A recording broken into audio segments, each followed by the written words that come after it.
कुरुक्षेत्र विश्वविद्यालय और जननायक जनता पार्टी युवा इकाई के बीच पिछले काफी दिनों से तनातनी चल रही है। मामला 7 अप्रैल का था जब इनसो ने एक कार्यक्रम कुरुक्षेत्र विश्वविद्यालय में आयोजित किया था।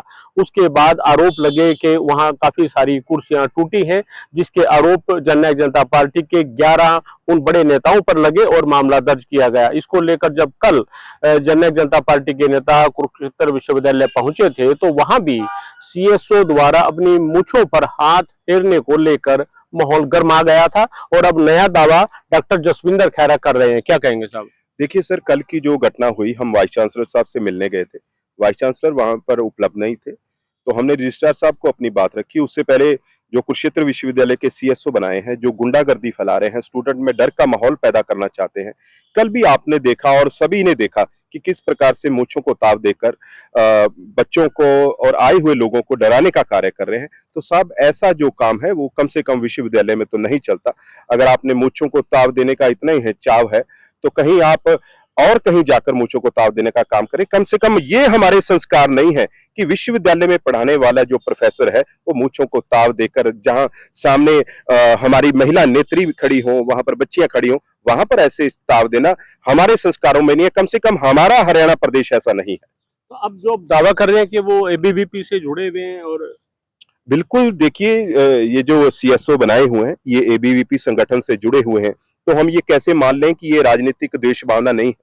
7 तारीख का कार्यक्रम हुआ और 17 को हमारे ऊपर एफआईआर दर्ज कर दी। 7 तारीख का कार्यक्रम दिग्विजय सिंह चौटाला जी को सुनने के लिए वहां पर जिस प्रकार से स्टूडेंट्स आए, ये भीड़ देखकर इसके आकाओं ने इसको डांट मारी कि आप वहां को आपको सीएसओ क्यों बना रखा है। तो इसी की एवज में इसने सीएसओ ने हमारे ऊपर जो एफआईआर करवाने का काम किया है, ये उसी का नतीजा है कि इसके ऊपर से डांट पड़ी है। ये एबीवीपी का कार्यकर्ता है और मैं वाइस चांसलर साहब से, कार्यकर्ता नहीं पदाधिकारी है एबीवीपी का, और मैं वाइस चांसलर साहब से मिलकर इसकी शिकायत करूंगा कि कम से कम ऐसे सीएसओ को आप जरूर हटाएं जो एक लाभ के पद पर रहकर एक संगठन से जुड़ा हुआ है। तो हम ये कैसे अपेक्षा कर लें कि ये दूसरी जितनी भी स्टूडेंट यूनियन है, जब बच्चे पढ़ने आते हैं, चाहे दूसरी विचारधारा के हैं, उनका ये भला करेगा?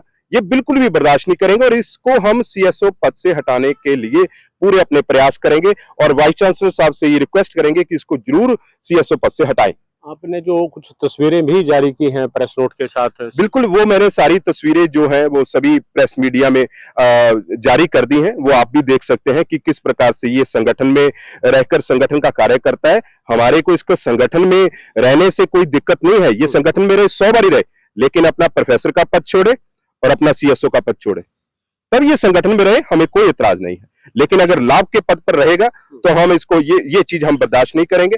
दूसरा, मैं जितनी भी स्टूडेंट यूनियन और है, एनएसयूआई है और एसएफआई है, जीबीएसओ है, बीपीएसओ है और जितनी भी स्टूडेंट है यूनियन है, मैं सभी से ये दरख्वास्त करूंगा कि आप सभी एकत्रित होकर, सभी एकजुट होकर इस सीएसओ के खिलाफ कम से कम जरूर आवाज उठाएं। जो एबीवीपी का पदाधिकारी है उसे हम सीएसओ बर्दाश्त नहीं करेंगे।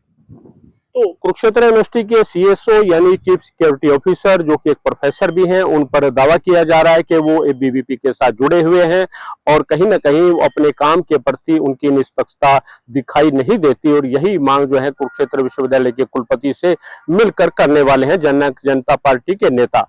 रणदीप रोड, पंजाब के सीटीवी, कुरुक्षेत्र।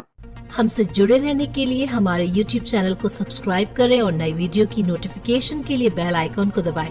अगर आप ये वीडियो Facebook पर देख रहे हैं तो लाइक जरूर करें और ज्यादा से ज्यादा शेयर करें। धन्यवाद।